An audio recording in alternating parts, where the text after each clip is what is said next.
Hey everyone, I want to walk everybody through how to add or exclude a certain age or a gender from your campaign in Google Ads. Let's go ahead and do that. Here is the overview screen. On the left, we have audiences. Let's click on that. Okay, this is the demographics section, age, gender, household income. Right?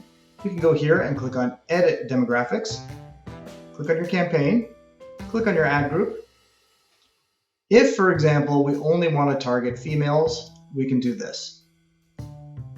Right? So only females. Let's say the age that we want to target are people over 35, we would do this. You can specify household income as well, but I typically don't touch this one too much.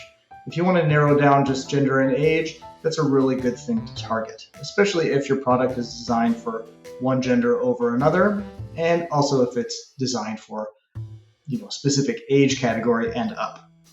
Okay, hit save, and now your campaign should only target this particular gender and age category and up. Okay.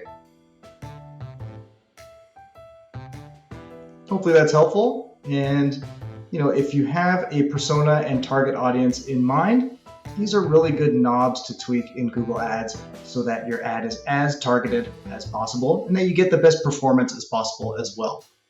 All right, thanks so much for watching. Have a good one.